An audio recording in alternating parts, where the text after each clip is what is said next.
So, welcome to Northern Powerhouses, our business success story series of interviews, where we discuss with local business leaders their backgrounds, their successes, their challenges, and what's really driving them forwards. And this afternoon, I'm delighted to have with us Kieran Doyle, who's co-owner at Panda Engineering. So, Kieran, firstly, thanks for spending a bit of time with us. And if you'd like to introduce yourself, Panda Engineering, what you do, how you help people, that would be brilliant.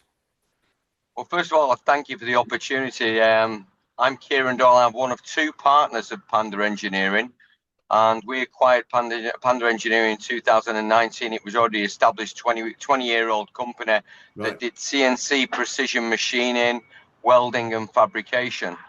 Now, that sounds great. As long as each of the customers know that you do one or the other or both, and they didn't. They just knew our machining customers knew we did machining, Yes. and our fabrication customers knew we did welding and fabrication. So what we've had to do is get out there and explain the virtues of the business. But it's not just new products. We serve the food, drink, beverages, the fabrications industry. We do oil and gas, and we'll do new products, new machine parts, or we'll do refurbished parts. So if somebody's Right. got parts they need, they've got bearing landings on their shafts that are worn, badly worn, and they've got a line that's down, and it's costing them, in some of our customers' cases, 15 to 20,000 pounds an hour worth of production. Yeah. Then we'll take that shaft and we'll machine back the landings, weld overlay the landings, and then machine them back to size and have that shaft back within the same day or a matter of hours with some cases.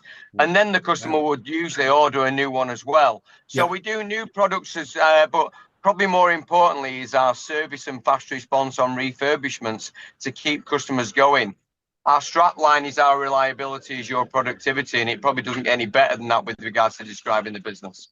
Perfect. I mean, that's amazing response times you're describing there, Kieran. That's real. And before we started, I mentioned I worked in the power industry, and again, similarly there, that they're making millions of pounds an hour in generation. And as you said, any stop to the process is just fun. You know, it is Oh, very costly.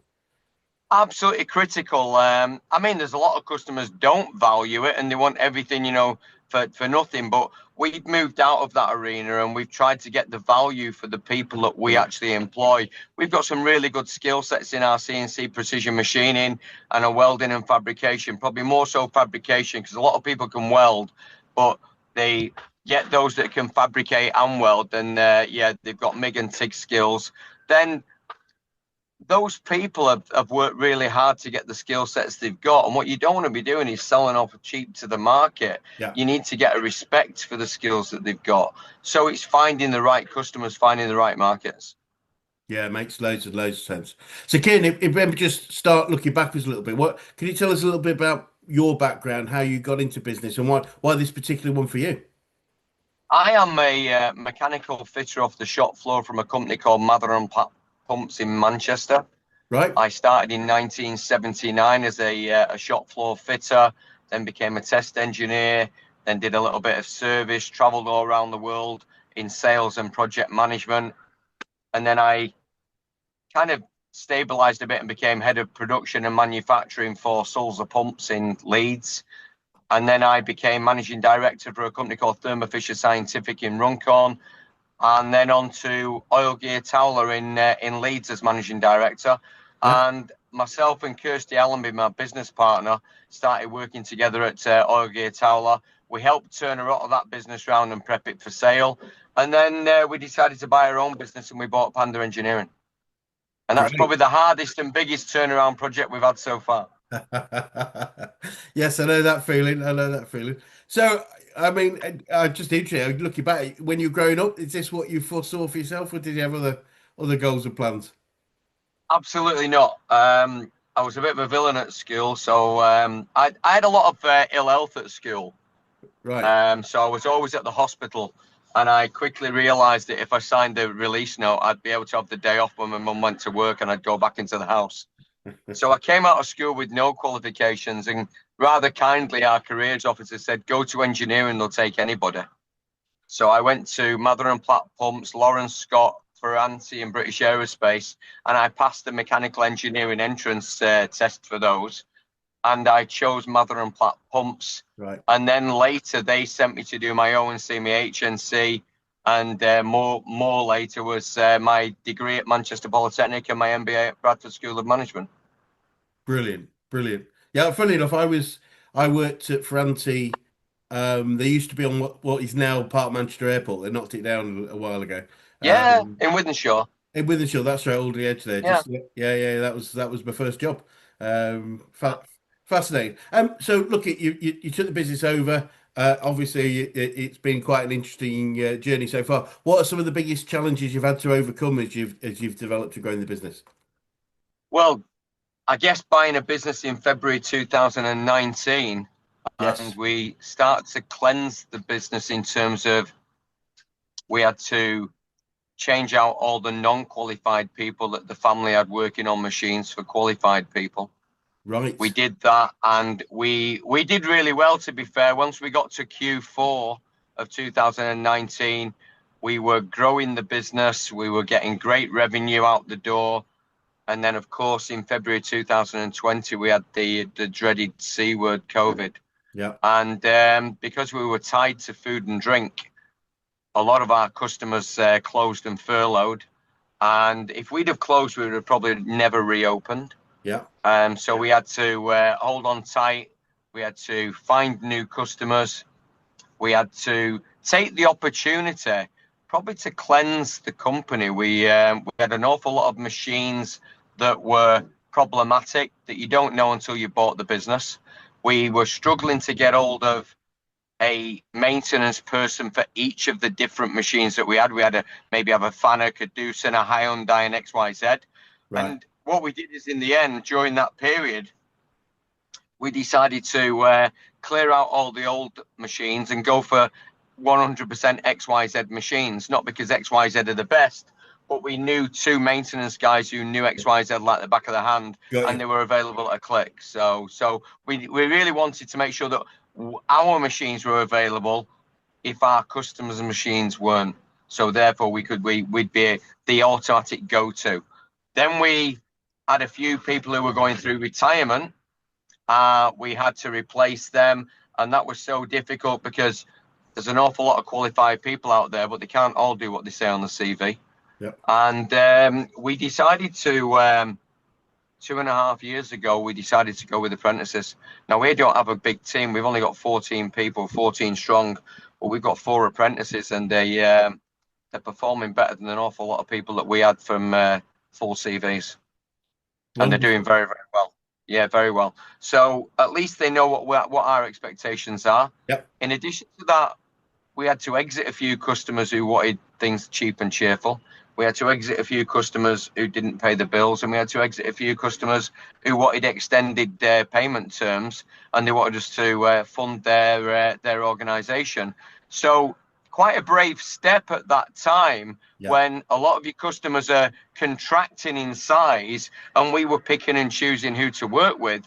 But if you ask most consultants, they'll say, cut your cloth to suit and make sure you pick the right customers. We were guilty of being busy fools for a while, but that was really to get contribution to the business. And now we've broken into new markets. I mean, I'm traditionally from pumps, motors, and rotating equipment, and I'm pleased to say that the team that we've got now are adept and capable of serving those customers, and that's what we do. So whilst we held on to food and drink, we then added rotating equipment from the pump, motors, and valve industries, and we've kind of exited printing and textiles because they were relatively low end and extremely competitive markets. So we're trying to sell on the basis of quality and reliability. Right. And that's been it. So we focused on turnaround, and then all of a sudden you get an election, and you get the changes in pressure for employment law. So all of a sudden you've got your minimum wage goes up, your NI goes up, your corporation tax goes up, and all the bills seem to go up, particularly for small companies, when you just trying to get over surviving, one of the most torrid periods in industries. It's been one challenge after another, but Kirsty and I have done consultancy for a while. We've helped turn around a few businesses that I've been MD, Kirsty's been FD, and we've had to dig deep into our own resources and make the right changes. But pleased to say we've got a really good crop of customers. We've had really loyal customers, and we've probably got our strongest team ever now. Great to hear. Great to hear, and especially investing in apprenticeships. I think I've met a few businesses doing that, and I just think it's a great thing because one of the things we always talk about is when we think about recruitment is most people recruit on experience but sack on attitude. Yeah. So our proposition is let's find people with great attitude and train the skills accordingly.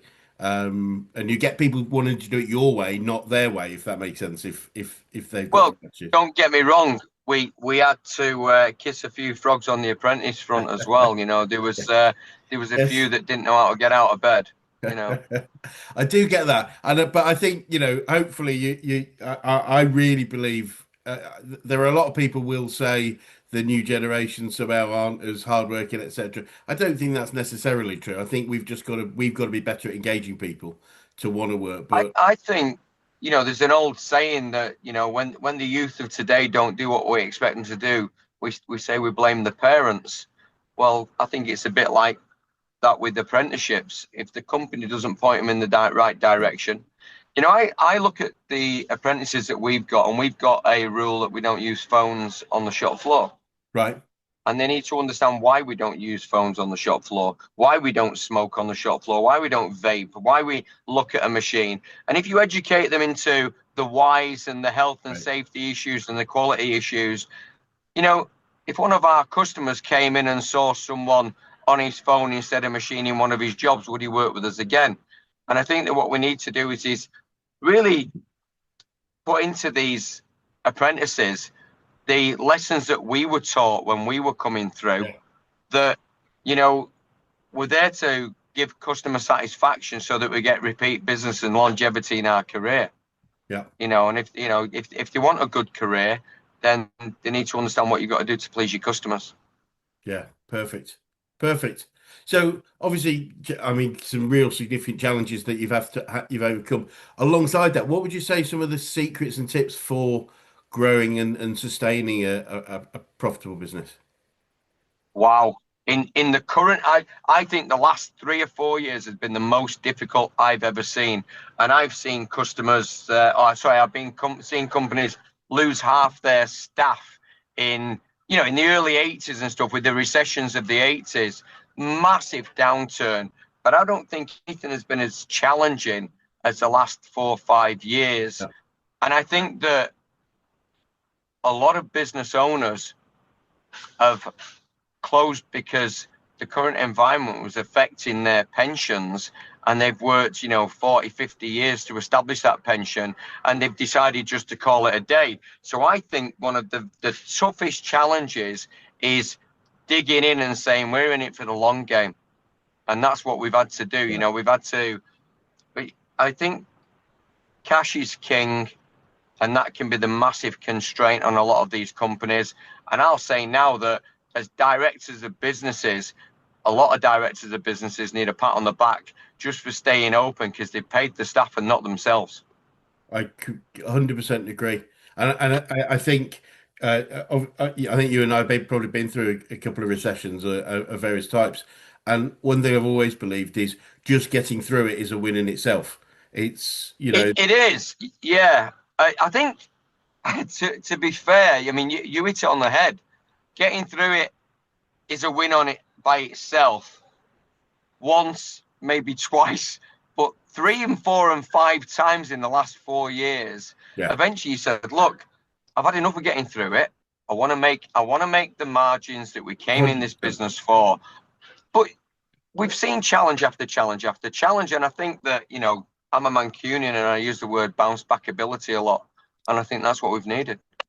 Yeah, yes, and you highlighted that there. I mean, I believe we won't see three key events that came together quite closely. That with Brexit, with COVID, and with the war in Russia, in Ukraine, for some businesses where the supply chains are affected. That those three things Absolutely. I don't think we'll see that for generations of those three fundamental things. So getting, as you say, it is a win, but it's not winning getting through, if that makes sense. It's a win, but we It, have to take advantage of it. you're right. I mean, I have to say I give myself a kick when I say survival's a win, because it means that sometimes you feel complacent about surviving, and I have Yeah. felt that way a few times, to be fair. But you ain't going to grow feeling like that. You've got to No, give yourself a kick and say, get out there and go and get it. We need a broader customer base. And yeah, if you rely on your existing customer base and you know that they're going to come back, then stay in touch with them, fine. But you've got to grow that customer base, and you've got to reduce the dependency on individuals. the truth of the matter is clients do come and go. Some stay for longer than others, but they will leave for whatever reason. They might And it's not fail. always in their power, you It's not know? always exactly right. They can get taken over. They can have different Yeah. leaders who have their own fate. So yeah, it's really, really key that we have that ongoing client acquisition alongside strong retention. Although I think a lot of businesses don't invest enough in retention as much as acquisition, if that makes sense. It's Yeah. but, but if you don't have good retention, then it's like filling a leaky bucket. You're filling at the top, the front, it's coming out the bottom. I think that there's a lot to be said for the recruitment process. I won't tell you the names of the companies, but I used to work for a large engineering company, and there was another large engineering company just up the road, and they would employ people on a project by project basis, Right. and they'd let them go on a project by project basis, but they'd keep their phone numbers, and they'd always pay top dollar on a project by project basis. And then when we recruited those people with that company's name on their CV, we knew they were going to leave in the next 6 months, Right. just chasing and chasing the next pay packet. And Yeah. I think that when you're in an economy that we're in,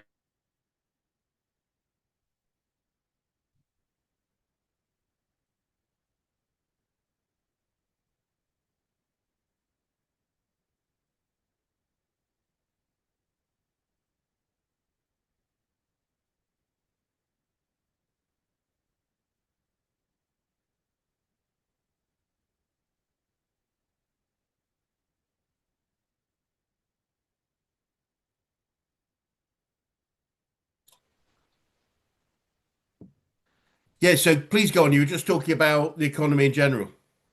yeah. So for me, when you're looking for a team that you want to build for the future, sometimes you can be guilty of saying, well, okay, I want someone that's in senior years ready to settle down and do their last 10 years or so. Yeah, But then you're thinking, well, no, I want to bring someone in from school and have an academy. We like the academy approach. love it. But then in the current economy, people are always being enticed to move for more money, and people have got a very short-term view on life these days. It's they live for today, and what we need to do is the biggest challenge for industry these days is retaining staff, Yeah, and not always just monetizing it. There's got to be a value within the business that says that they care about the business. And yeah, there's so much pressure on business these days, making sure that you've got all those bolt-ons and a good salary and the education package and the welfare package. It's a tough trick for companies that have been told that they've got to raise national insurance, they've got to raise minimum wage, and they've got to raise corporation tax and the like. So there's a lot of bills coming. I used to talk about added value. I mean, when I was an apprentice or when I was coming through, people always used to say to me, we look for added value from our employees and the employer. I mention added value to people these days and they think it's a pipe dream, right, right. you Uh, know, but I it, don't. I it's think it's vital. sustainable. I think it's something you got to go for. It's vital, isn't it? Because without added value, we're not differentiating ourselves from Yeah. other competitors, employers, whoever it might be. We've got to show some form of differentiation in value. And the other thing I'd say, when we talked slightly earlier about, a lot of companies don't have a client retention investment, but very few have an employee retention investment, i.e., we spend just as much on recruiting employees as we probably do recruiting clients, and yet it's A really important. fortune. Yeah, it's so Yeah. important Yeah, it because is. It is. you can't rely, we can't rely on loyalty anymore. Neither can in many ways the employees themselves, if that makes sense. It's the loyalty bit. Jobs for life are no longer a thing, so we've got to act differently, I think, and probably better than we did. Yeah, correct. I totally agree. And we touched earlier, it's not always in the employer's power. No, Sometimes they're getting pressure from external to yeah, survive, as you quite rightly say, to cut the cloth to suit, and to make decisions that will preserve the employment of some staff, you know, at, at, at the risk of others at the end of the day, just to yeah, stay there, just to stay in the game. And that's, for the last 3, 4 years, there's an awful lot of industries and segments that have made a fortune out of COVID. They've made a yeah, fortune out of the recessions that have gone on. But there are a lot of companies out there who, as you quite rightly say, they've hung in there. yeah. They've sat tight to survive. So Yeah, I think that it can be a win in that what I see in different recessions is unfortunate there's unfortunately, but an element of fortunately, the least effective players tend to leave the marketplace. And that creates opportunity for the better players. So when I talk about winning is surviving is winning, it does quite often create a new marketplace. Take no pleasure in businesses going under, but sometimes it's almost like the right thing for them to do. If that makes sense. yeah, I think there's a multitude of reasons why companies are closing these days. I touched on one earlier that Yeah, once it starts affecting the owner's pension, yeah, then they make a conscious decision to protect their own yeah, future. But yeah, you're right. There's a lot of companies try doing things the way they've always done things. It doesn't work in today's environment. You've got to be dynamic. You've got to get where water doesn't. You've got to work hard. yeah. There's a great book by a guy called Marshall Goldsmith, who's known to be the top executive coach in the world. He's like president of Ford Motor Company and firefighter. And but the book the title is "What Got Us Here Won't Get Us There," and it sort of does. It's a brilliant book. I would urge anyone to read it for its content, but the title says a lot in itself. I think that a lot of company owners and directors need to realize that their business, whilst it's in a similar segment to other businesses, they still have that unique selling point. And I read books like The Toyota Way, and you Yeah, can read The Toyota Way, and I employed it in my MBA at Sulzer Pumps. But at the back of the Toyota Way, they actually say this is the Toyota Way. Go and find yours. great, great. But very And well. so basically, it's not one size fits all. You've got to take the bits that fit and adapt. I mean, I did Eli Goldratt, the goal theory of constraints, Yeah, lean thinking again by Womack and Womack. And yeah. you take bits out of each of Yeah. those books and you say, which fits into this business today? Absolutely. I mean, and the definition of a USP is it's unique, and it doesn't have to be the only one in the world, but it has to be different. And so Yeah. being different is key. Is key in so many different ways. So sometimes being different is just picking up the phone and talking to a customer instead of trying to do everything on a WhatsApp and an email. I've been Right. round to a customers this morning and knocked on the door, and they're so pleased to see you, but they're not used to seeing people. They're used to, seeing everything on a screen these days. Yeah. Everything's at a click of a button.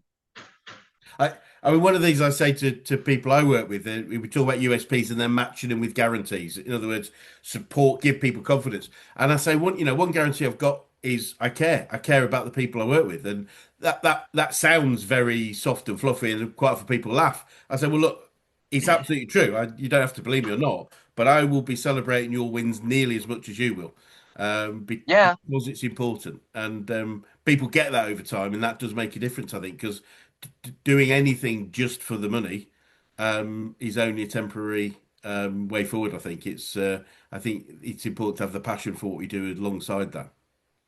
I still phone customers the day after we've delivered to see if they got everything they wanted. Brilliant. Brilliant. And I it love it. and you know, it's amazing. You know, they answer the call and say, "What do you want? What did you want? What was it?" You know, and you think just seeing everything was all right. Oh yeah, fine, and you catch them off guard with it because they're not used to it these days. The, the You know, thing I do a lot with businesses and talking about improving client retention, and the key thing is it's a combination of both delivering the product or service effectively, but I got what they wanted or more. But the second part is relationship. And yeah, you can deliver everything perfectly every time, but if they don't like us, they're still going to move on. they are. And likewise, if you've got that people by people relationship, when things are going pear shaped, and you pick the phone up and give them advance notice, they'll thank you for it and they'll work with you again. Absolutely. And sometimes how we deal with problems creates more loyalty in a client than Yeah, of less, if course that it makes does. sense. But Yeah, I mean, one thing I'll say about Panda is we've got a reputation for never walking away. And that's been quite painful on occasions because yeah, we're going through a learning curve as well. But there's only one company pays for it the second time, and that's Panda, yeah, brilliant. you know? Brilliant. No, lots of really key points there because it is, it's delivery. Just yeah, delivery and relationship is so key. And as you Yeah, say, I mean, we call it the emotional bank account. If you put things into the emotional bank account, you're able to make a withdrawal like a bank account. You can't yeah, withdraw something you correct. haven't put in. So if you haven't built a relationship, if there's a crisis, you've got nothing to fall back on. So it's so key that as well as long alongside delivering a great service or product, we've got to be building a great relationship too.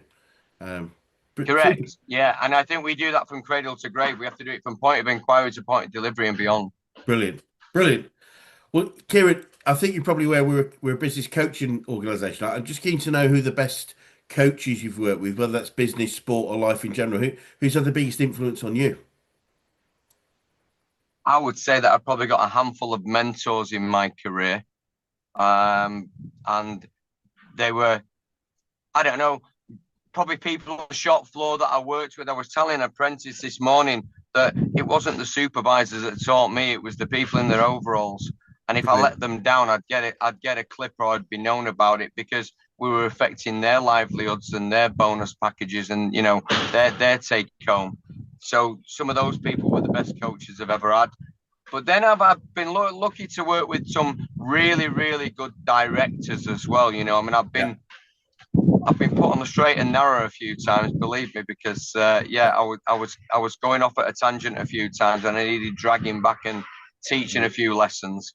And the way they went about it, you probably wouldn't be able to do it these days, but they did very, very well with me, and I've got every time in the world for those people. brilliant. If I talk about actual, I don't know whether I've actually dealt with that many consultants. Kirsty and I did consultancy for 12 months ourselves, Yeah, and we did we did quite a few turnaround projects and yeah, prep for sale. yeah, So we had to go in and evaluate companies that were available for sale yeah, or acquisition, and so we learned a lot from those years as well. You know, when we were assessing and analysing a lot of those companies, and one or two we recommended that the buyers didn't buy. yeah. You know, and we've kind of looked inwardly at our own business and said, well, would you buy us? Great. You Yeah, know, and if the answer is no, then you need to get better.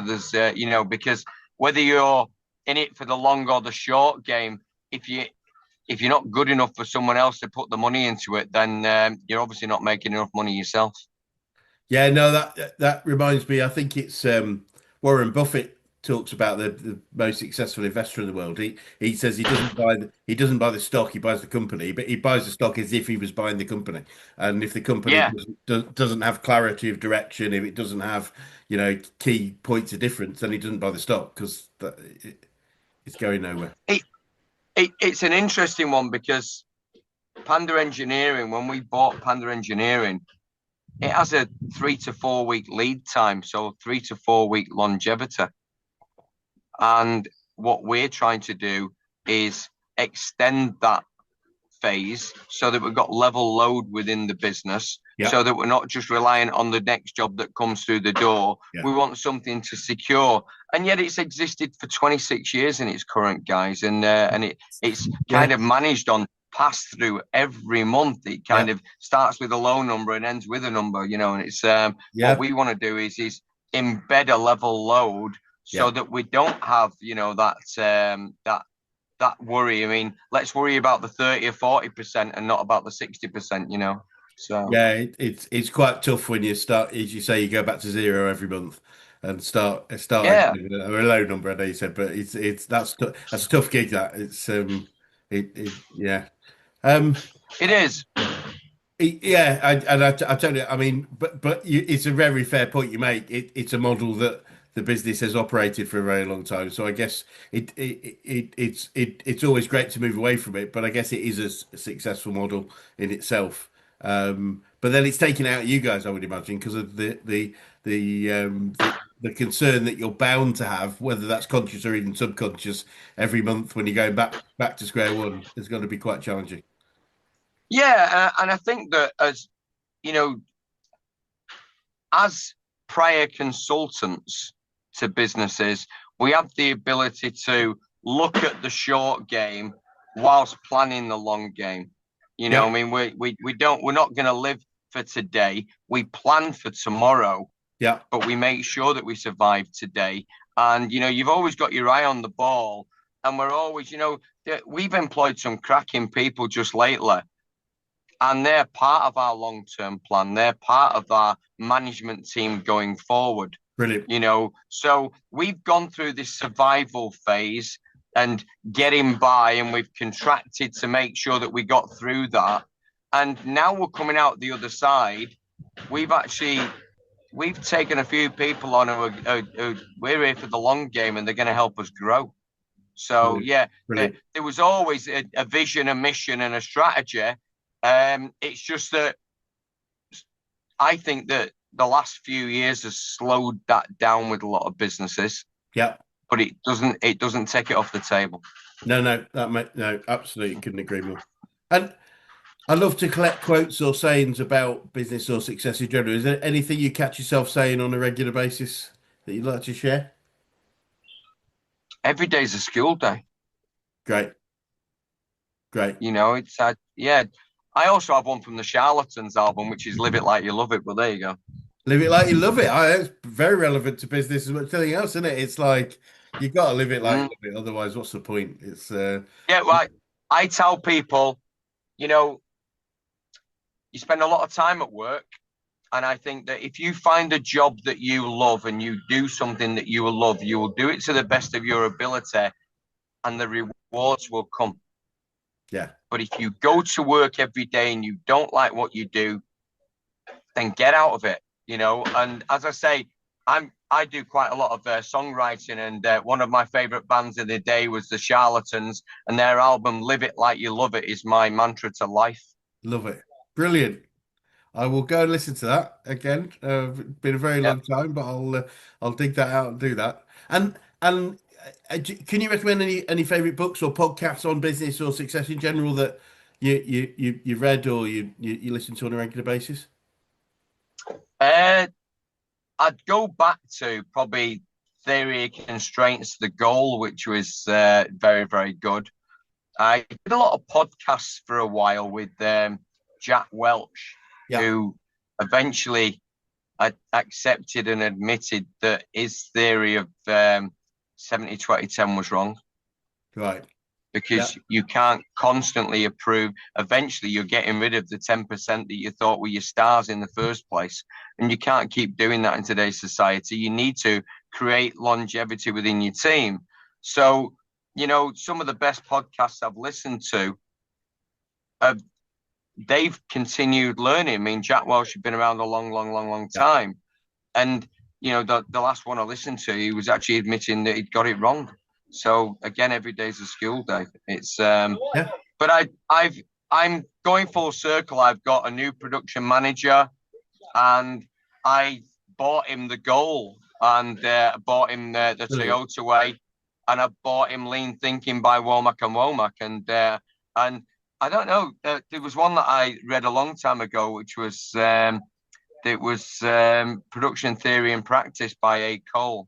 But that's been recycled a few times. But I still go back to those books, and I think, well, it's 30, 40, 50 years on in some cases, but the underlying message is still the same. I go back to the previous owner of Panda Engineering, and he did a sterling job with the markets that he wanted to work in. Yeah. He did exceptionally well. Yeah. I mean, he sold at the right time, so I don't know what kind of crystal ball he had. But it wasn't any easier for them. We always look on, the good old days. No, they were blooming hard. Yeah. They just found a way of doing it. And I think that what you've got to do is you've got to be a chameleon. You've got to constantly adapt. Yeah, that makes perfect sense. And what would you say you've learned about yourself throughout your journey so far, Kieran? Wow. I think that you've got to have a bit of courage. You've got to have a bit of you first of all, you've got to be very proud of what you do. Yeah. Once you lose your pride, you lose your standards. And if you lose your standards, you lose your customers. So you've got to stand by your morals and your ethics and your values. And I've worked for some good companies that drilled that into me. So as I say, we don't walk away. I think that I've learned a lot about operational effectiveness and efficiencies, but you can't sacrifice quality for efficiency because you'll only do it once. I think that I've learned a lot about coaching my own team to do things right first time. Brilliant. Because the customer doesn't pay the second time. Great quote. There's another one. I like that one. That's get it right. So, and it is, and I think, look, I've worked with some wonderful companies in the past, and I've been to some dizzy heights, on a global stage in different companies. I've got no illusions of grandeur when I opened the doors of Panda Engineering with 14 people, and we were serving a local industry that was, furloughing everybody. Yeah. I think you have to kick all the grandeur out the door, and you have to get your hands dirty again. Yeah. Yeah, I completely agree. And so looking forwards now, what does the future look like for you guys, and what challenges do you think you might face, if any, Kieran? I think that the challenges are pretty much the same as they were last year and the year before. We have to make sure that we've got the cash flow to survive. A lot of our customers are going through the same problems. So if they can't pay their bills, we have to be aware of it very, very quickly. Yeah. So that we can, protect our staff. And we're very good. We've had an outstanding credit rating for 6 years, and we know when our customers don't. So we have to make sure that we're the first people that get paid and get fed so we can fight another day. Yeah. So there's a lot of business awareness and a business savvy there, but it's also picking up the phone and talking to those customers and saying, look, we're prepared to work with you, but, we ain't going down with you. We've got to survive. Yeah. Yeah. Bang on. Yeah. Completely agree. And so growth is a strategy. Great. Survival is still the day to day. You can't take your eye off that ball at the moment. There's too much out there that's threatening businesses, and they could, you could disappear at a click while you're planning the future.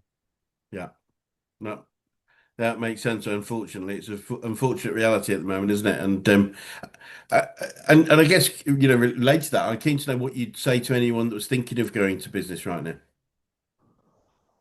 When I was going into business 6 years ago, someone told me to have 6 months of salary behind me. Yeah, I think I'd say 2 years. Yeah. Yeah. If you can't pay yourself for 2 years, yeah, I would. You can make an awful lot of money being a managing director of another company, and if you're good enough to be a managing director of another company, you might be tempted to buy your own. But if you can't double your managing director's salary doing your own, then yeah, I'd say that you'll work twice as hard. That's the definite. Yeah, it's. I think the perception of what business ownership's about is It's why only 4% of the population end up owning businesses because the Yeah, reality is it's a tough gig. yeah, Uh, it is. But I'll tell you what, it's so enjoyable if you've got it about you and you've got the courage and the conviction to, yeah, we have to have a hard word with ourselves sometimes and say, look, I used to do loads and loads of hours as a project manager for other companies. I used to do loads and loads of hours as a director for other companies. And sometimes you've got to remind yourself that you have to put the hours in as your own company. yeah, yeah, You're a uh, bit older now and it's not that easy, but you've still got to do it. yeah. Agreed, agreed. And final question: what would be the best advice you'd give an 18-year-old you if you could go back in time and do that?